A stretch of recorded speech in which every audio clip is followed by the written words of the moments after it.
Jorinda and Jorindel.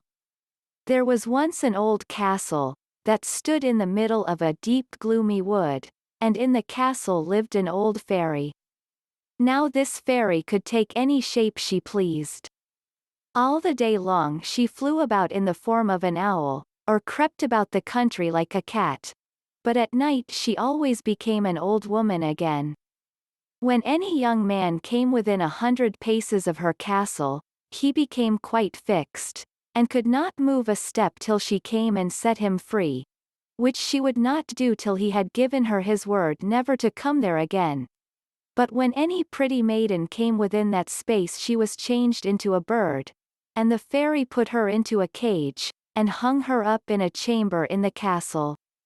There were 700 of these cages hanging in the castle, and all with beautiful birds in them. Now there was once a maiden whose name was Jorinda. She was prettier than all the pretty girls that ever were seen before, and a shepherd lad, whose name was Jorindel, was very fond of her, and they were soon to be married. One day they went to walk in the wood, that they might be alone, and Jorindel said, "We must take care that we don't go too near to the fairy's castle." It was a beautiful evening. The last rays of the setting sun shone bright through the long stems of the trees upon the green underwood beneath, and the turtle doves sang from the tall birches.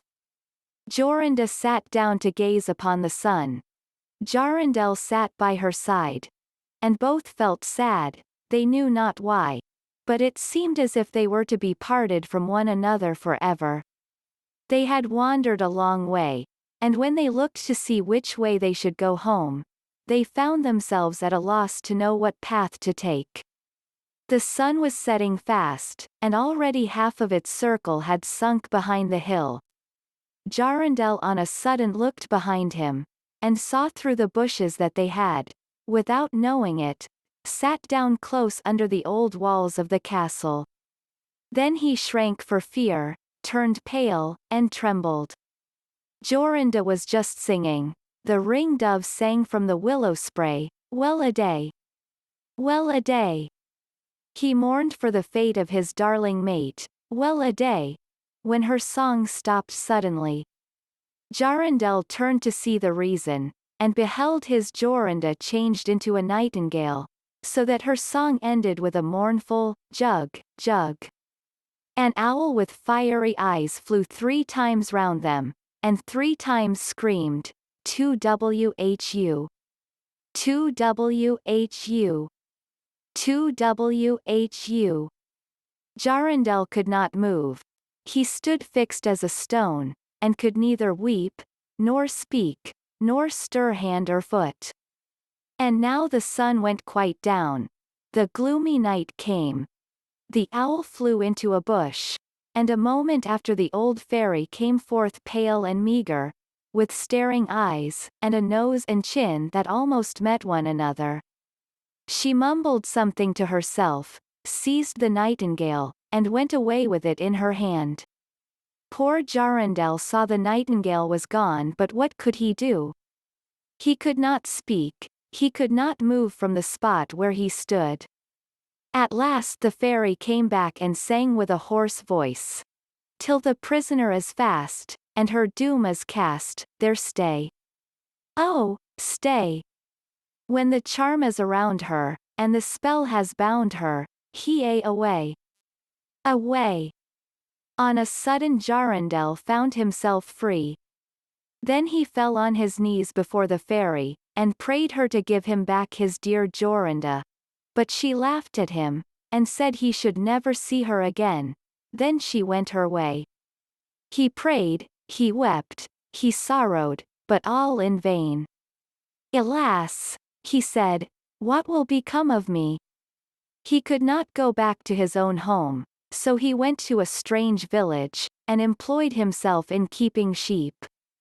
Many a time did he walk round and round as near to the hated castle as he dared go, but all in vain. He heard or saw nothing of Jorinda. At last he dreamt one night that he found a beautiful purple flower, and that in the middle of it lay a costly pearl. And he dreamt that he plucked the flower, and went with it in his hand into the castle, and that everything he touched with it was disenchanted, and that there he found his Jorinda again.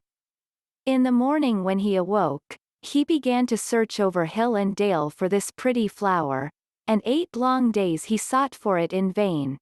But on the 9th day, early in the morning, he found the beautiful purple flower, and in the middle of it was a large dewdrop, as big as a costly pearl. Then he plucked the flower, and set out and travelled day and night, till he came again to the castle. He walked nearer than 100 paces to it, and yet he did not become fixed as before, but found that he could go quite close up to the door. Jorindel was very glad indeed to see this. Then he touched the door with the flower, and it sprang open, so that he went in through the court, and listened when he heard so many birds singing. At last he came to the chamber where the fairy sat, with the 700 birds singing in the 700 cages. When she saw Jorindel she was very angry, and screamed with rage. But she could not come within 2 yards of him, for the flower he held in his hand was his safeguard. He looked around at the birds, but alas! There were many, many nightingales, and how then should he find out which was his Jorinda? While he was thinking what to do, he saw the fairy had taken down one of the cages, and was making the best of her way off through the door. He ran or flew after her, touched the cage with the flower, and Jorinda stood before him, and threw her arms round his neck looking as beautiful as ever, as beautiful as when they walked together in the wood. Then he touched all the other birds with the flower, so that they all took their old forms again, and he took Jorinda home, where they were married, and lived happily together many years. And so did a good many other lads, whose maidens had been forced to sing in the old fairies' cages by themselves, much longer than they liked.